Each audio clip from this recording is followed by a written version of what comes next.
सोनापुर एक सुंदर सा गांव था, जहां की सुबह आमतौर पर पक्षियों के चहचहाने से होती थी। उसी गांव के चौक पर माधव अपनी रेड़ी को जोर लगाकर धक्का दे रहा था, जिस पर केवल पत्ता गोभियों का ढेर लगा था। सूरज सिर पर था और माधव के चेहरे पर निराशा। गोभी ले लो, ताजी पत्ता गोभी ले लो। तभी एक काकी उसके पास आई और कहा, अरे माधव, कल भी तो गोभी ही लाया था। क्या तेरे खेत में इसके अलावा और कुछ नहीं उगता? घर में सब अब गोभी देखकर मुंह बनाने लगे हैं। क्या करूं काकी, खेत में फसल ही यही हुई है। बहुत सस्ती दे रहा हूँ, 2 किलो ले लो। नहीं रे बेटा, मुफ्त में भी देगा तो कोई नहीं खाएगा। कुछ नया लाए तो बता देना। सबको कुछ नया चाहिए, पर नया लाने के लिए पैसे कहाँ से आएंगे? अगर आज ये गोभी नहीं बिकी तो कल का चूल्हा भी नहीं जल पाएगा। माधव वहीं सड़क किनारे बैठ गया। तभी उसका पुराना दोस्त सोमू वहां से गुजरा।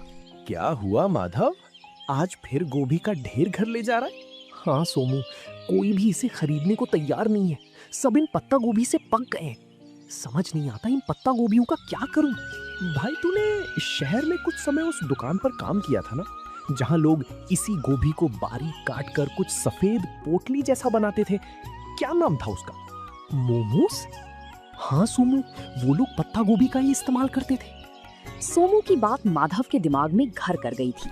उस शाम माधव घर लौटा तो उसके मन में एक ही धुन सवार थी। उसने अपनी बची हुई सबसे अच्छी पत्ता गोभी उठाई और उसे बारीक काटना शुरू किया। अगर मैं इन गोभियों को फेंकने के बजाय इनका रूप बदल दूं तो शायद बात बन जाए। मैदा घर में थोड़ा पड़ा ही है। वो रसोई में मसालों के साथ कुछ प्रयोग करने लगा। खुशबू फैलने लगी तो उसका पड़ोसी करीम चाचा अंदर आए। माधव मियाँ, ये कैसी खुशबू आ रही है? आज क्या कोई दावत की तैयारी है? आइए चाचा, दावत तो नहीं पर एक कोशिश कर रहा हूँ। ये देखिए, मैंने इन गोभियों को मसालों के साथ पकाकर इस मैदे की लोई में भर दिया है। अरे ये तो छोटी छोटी सफेद पोटलियां लग रही हैं। इन्हें तेल में तलोगे क्या? नहीं चाचा, इन्हें बस भाप में पकाऊंगा।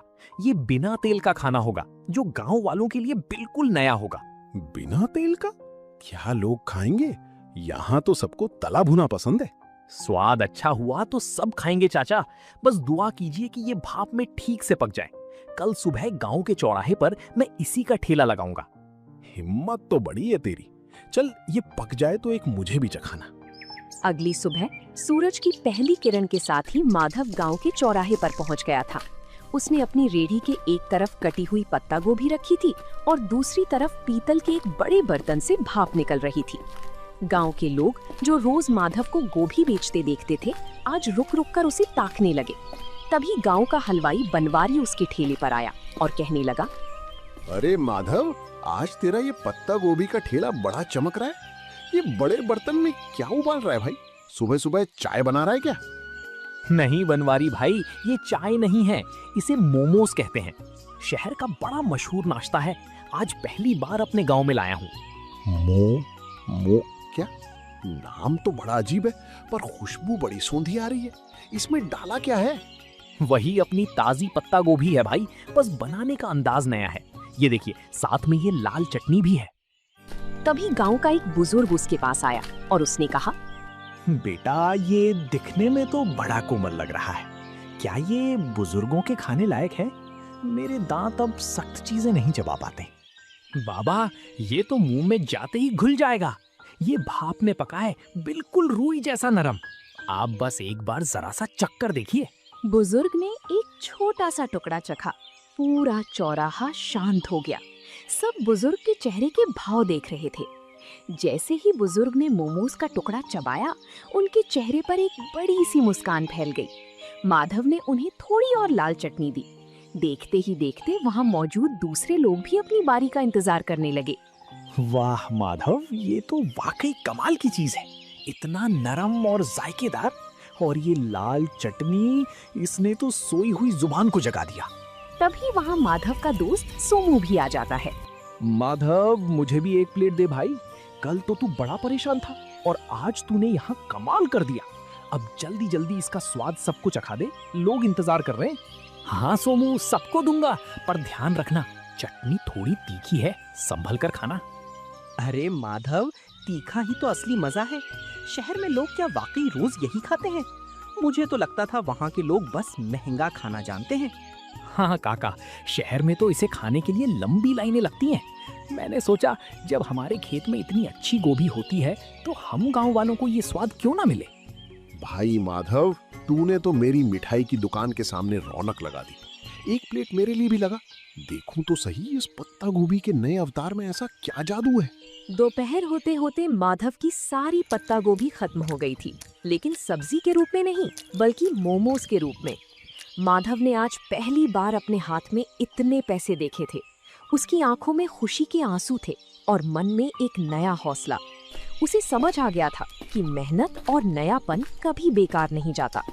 जिसके बाद अगले कुछ दिनों तक माधव का काम तेजी से चल पड़ा। अब लोग सुबह से ही माधव के आने का इंतजार करने लगे थे। लेकिन जैसे जैसे काम बढ़ा, माधव के पास संसाधनों की कमी होने लगी। उसके पास सिर्फ एक छोटा बर्तन था और अकेले सारा काम करना उसके लिए मुश्किल होता जा रहा था।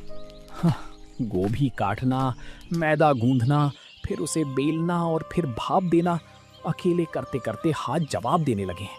पर अगर रुक गया तो लोग निराश हो जाएंगे। तभी करीम चाचा उसके पास आते हैं और कहते हैं, क्या बात है माधव मियाँ, काम कैसा चल रहा है? आज चेहरे पर वो चमक नहीं है जो हमेशा रहती है। काफी थके थके से भी लग रहे हो। चाचा, काम तो बहुत है पर हाथ सिर्फ 2 हैं। लोग को मेरे हाथों के मोमोज बहुत पसंद आने हैं और अब वे उसे ज्यादा मात्रा में मांग रहे हैं। और मेरे पास बर्तन इतना छोटा है कि एक बार में सिर्फ 10-12 मोमोज ही बन पाते हैं। अरे ये तो बहुत अच्छी बात है। अगर बरकत हो रही है तो घबराता क्यों है? शहर जा और एक बड़ा स्टीमर लेकर आ। और सुन, सारा काम अकेले क्यों करता है, किसी को साथ लगा ले। पैसे तो आ रहे हैं चाचा, पर क्या ये काम टिकेगा? कहीं लोग 4 दिन बाद ऊब गए तो मेरी सारी कमाई डूब जाएगी। मेहनत कभी नहीं डूबती बेटा। तूने साधारण सी पत्ता गोभी को पहचान दिलाई है। अब खुद को एक बड़ा व्यापारी बनाने की सोच। करीम चाचा की सलाह मानकर माधव ने अगले दिन अपनी रेहड़ी नहीं लगाई। वो पास के बड़े कस्बे के बाजार गया। वहाँ की भीड़ भाड़ देखकर उसे अपने पुराने दिन याद आ गए, जब वो दूसरों की दुकानों पर काम करता था। आज वो अपनी खुद की दुकान के लिए सामान खरीदने आया था। आइए भाई साहब, क्या दिखाऊं? होटल के लिए बर्तन चाहिए या घर के लिए? मुझे मोमोज बनाने वाला सबसे बड़ा 3 मंजिला बर्तन चाहिए। और हाँ, एक ऐसी मशीन भी देना जिससे सब्जियां बहुत बारीक कट सके। बड़े बर्तन की मांग तो बहुत है। आप कहाँ से आए हैं? शहर में दुकान खोल रहे हैं क्या? नहीं साहब, गांव में मेरा छोटा सा मोमोज बेचने का काम है। वहाँ लोगों को उसका स्वाद बहुत पसंद आ रहा है। ये तो बड़ी अच्छी बात है। ये लीजिए, ये स्टील का सबसे बढ़िया बर्तन है। इसमें एक साथ 50 मोमोज आराम से बन जाएंगे। और ये रही आपकी नई मशीन। इससे आपकी मेहनत आधी हो जाएगी। शुक्रिया। अब गांव लौटकर मुझे सिर्फ खाना नहीं बनाना बल्कि अपने काम को और बेहतर बनाना है। कल से गांव वालों को मोमोज खाने के लिए इंतजार नहीं करना पड़ेगा। माधव जब नए बर्तनों के साथ गांव लौटा तो शाम हो चुकी थी। रास्ते में उसने ढेर सारी पत्ता गोभी खरीदी। उसे पता था कि अब उसका संघर्ष एक नए मुकाम पर पहुंच चुका है। उसने रात भर जागकर नए बर्तनों को साफ किया और अगले दिन की तैयारी की। अगली सुबह जब माधव चौराहे पर पहुंचा तो उसकी रेहड़ी का नजारा बदला हुआ था। 3 मंजिलों वाला ऊंचा स्टील का स्टीमर सूरज की रोशनी में चमक रहा था। गांव वाले ये नया अजूबा देखने के लिए जमा हो गए। माधव के चेहरे पर एक नई चमक थी, क्योंकि अब उसे ग्राहकों को इंतजार नहीं कराना पड़ता था। वाह भाई माधव, ये क्या रॉकेट ले आया आज? ये तो बड़ा आलीशान लग रहा है। रॉकेट नहीं है सोमू भाई, ये 3 मंजिला स्टीमर है। अब एक साथ कई लोग मोमोज खा पाएंगे। कल तक तुम लोग शिकायत करते थे ना कि देर लगती है, लेकिन अब इसकी मदद से नहीं लगेगी। अरे भाई, बर्तन तो बड़ा कर लिया, पर क्या स्वाद वही रहेगा? अक्सर काम बढ़ने पर लोग जायका भूल जाते हैं। बनवारी भाई, जायका तो मेरी मेहनत में है, बर्तन में नहीं। आप बस देखते जाइए। आज मैंने चटनी में एक खास चीज और मिलाई है, खेत का ताजा पुदीना। माधव, सुना है तूने कस्बे से कोई मशीन भी मंगवाई है? क्या आप मशीन से खाना बनाएगा? नहीं काका, मशीन सिर्फ सब्जियां बारीक काटने के लिए है। मेहनत तो अभी भी इन हाथों की ही रहेगी। मशीन से बस मेरा समय बचेगा ताकि मैं आप सबको गर्मा गर्म खाना खिला सकूं। उस दिन माधव की रेहड़ी पर इतनी भीड़ थी कि गांव का मुख्य रास्ता जाम होने लगा। माधव बड़ी फुर्ती से हाथ चला रहा था। वो पत्ता गोभी की फिलिंग भरता, उन्हें आकार देता और स्टीमर में सजाता। कुछ ही मिनटों में भाप के साथ मोमोज तैयार हो जाते। तभी गांव के पटवारी जी अपनी गाड़ी से वहां रुके। माधव, ये क्या शोर मचा रखा है तुमने? पूरा गांव यहीं जमा हो गया है क्या? प्रणाम पटवारी जी, कुछ नया शुरू किया है। ये पत्ता गोभी के मोमोज हैं। आप भी जरा चक्कर देखिए, फिर बताइएगा कि गांव में ये कैसा लग रहा है। पटवारी जी ने जैसे ही एक निवाला खाया तो उन्होंने कहा, वाकई मैंने शहर में कई जगह के मोमोज खाए हैं, पर तुम्हारी ये पत्ता गोभी की फिलिंग और ये देसी पुदीने वाली चटनी, इसका कोई जवाब नहीं। तुमने तो कमाल कर दिया। शुक्रिया साहब, बस सोच रहा था कि अपनी गोभी को फेंकने से अच्छा है उसे इस तरह लोगों तक पहुंचाया जाए। माधव, अगले हफ्ते तहसील के कुछ बड़े अधिकारी गांव आ रहे हैं। क्या तुम उनके लिए भी ऐसा कुछ इंतजाम कर सकते हो?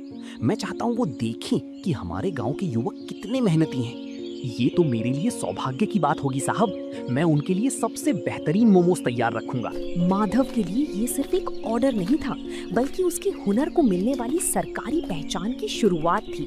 उस रात माधव ने चैन की नींद ली, क्योंकि अब वो सिर्फ एक गरीब सब्जी वाला नहीं, बल्कि गांव का मोमोज मैन बन चुका था।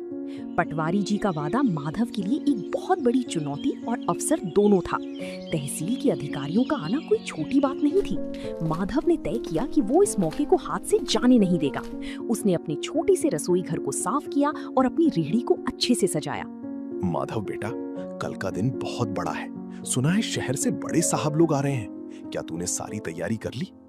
हाँ चाचा, मैंने आज सुबह ही खेत से सबसे ताजी और कोमल पत्ता गोभी तोड़ी है। मैं नहीं चाहता कि स्वाद में जरा भी कमी रहे, बस थोड़ा डर लग रहा है। डर कैसा? तूने तो पूरे गांव का दिल जीत लिया है। वो तो फिर भी बाहर के लोग हैं। बस अपनी सादगी और सफाई का ध्यान रखना। सोमू, तू कल मेरी मदद करेगा? मुझे प्लेटें लगाने और पानी पिलाने के लिए किसी भरोसेमंद इंसान की जरूरत होगी। तू चिंता क्यों करता है भाई? मैं सुबह ही पहुंच जाऊंगा। हम दिखा देंगे कि हमारे गांव का स्वाद किसी बड़े शहर के होटल से कम नहीं है। दोपहर का समय था। तहसील के अधिकारी अपनी गाड़ियों से गांव की चौपाल पर पहुंचे। पटवारी जी ने गर्व के साथ माधव की रेहड़ी की ओर इशारा किया। माधव के चेहरे पर एक विनम्र मुस्कान थी। उसने बड़ी ही सफाई से अधिकारियों के सामने गर्मा गर्म मोमोज परोसे। पटवारी जी, मैंने सुना था कि यहाँ का कोई युवक बहुत अच्छा काम कर रहा है।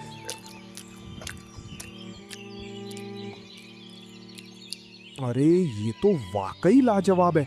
इतना हल्का और इतना शुद्ध स्वाद। शुक्रिया साहब, ये सब मेरे खेत की पत्ता गोभी का कमाल है। मैंने इसमें कोई बनावटी मसाला नहीं डाला है। हैरानी की बात तो ये है कि गांव के माहौल में तुमने इतनी सफाई और हाइजीन का ध्यान रखा है। तुम्हारा ये तरीका वाकई काबिले तारीफ है। माधव, क्या तुम कभी शहर आकर अपना स्टॉल लगाना चाहोगे? वहां तुम्हें और भी बड़ा बाजार मिल सकता है। साहब, शहर में तो बहुत लोग हैं। मैं चाहता हूँ कि मेरे गांव के लोगों को यहीं पर अच्छी और नई चीजें खाने को मिले। मैं यहीं रहकर अपने काम को बड़ा बनाना चाहता हूँ। बहुत खूब, तुम्हारी ये सोच देखकर अच्छा लगा। हम तुम्हारी मदद करेंगे ताकि तुम एक छोटी सी पक्की दुकान खोल सको। हमें ऐसे ही मेहनती युवाओं की जरूरत है। अधिकारियों ने न केवल पेट भर खाया, बल्कि जाते समय माधव की काफी तारीफ भी की। उस दिन माधव को समझ आया कि सफलता के लिए गांव छोड़ना जरूरी नहीं, बल्कि अपनी जगह रहकर कुछ अलग करना जरूरी है। अधिकारियों की मदद और अपनी मेहनत की कमाई से माधव ने आखिरकार गांव के मुख्य चौराहे पर एक छोटी सी पक्की दुकान किराए पर ले ली। अब उसे धूप और बारिश में रेहड़ी खड़ी करने की चिंता नहीं थी। उसने अपनी दुकान का नाम रखा माधव का देसी जायका। दुकान की दीवारों पर उसने खेत और गांव के सुंदर चित्र बनवाए थे। अरे भाई माधव, अब तो तू सेठ बन गया। इतनी सुंदर दुकान और वो भी गांव के सबसे मुख्य मोड़ पर। अब तो हमें बैठने के लिए कुर्सियां भी मिलेंगी। सेठ नहीं बनवारी भाई, बस आप सबका प्यार है। दुकान पक्की हो गई है तो क्या हुआ, स्वाद तो आज भी वही मिट्टी से जुड़ा रहेगा। आइए, आज उद्घाटन के दिन पहली प्लेट आप ही के नाम। माधव मियाँ, देख रहे हो, जहाँ तू कभी गोभी का ढेर लेकर उदास बैठा रहता था, आज वहाँ तेरे नाम की धूम मची है। मैंने कहा था ना, गोभी को पहचान तूने दी है। चाचा, ये सब आपकी बातों का ही असर है। अब मैंने सोचा है कि मैं गांव के 2 और बेरोजगार युवकों को यहाँ काम पर रखूंगा। उन्हें मैं खुद ट्रेनिंग दूंगा ताकि वो भी अपना हाथ साफ कर सकें। बहुत नेक ख्याल है बेटा। तरक्की वही है जो सबको साथ लेकर चले।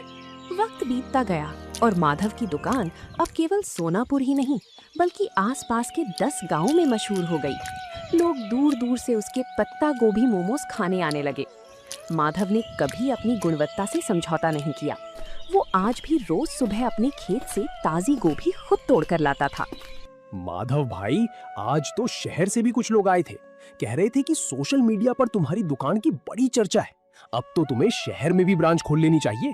सोमू, शहर की चकाचौंध अपनी जगह है, पर जो सुकून इस गांव की हवा और अपनों के बीच काम करने में है वो कहीं नहीं।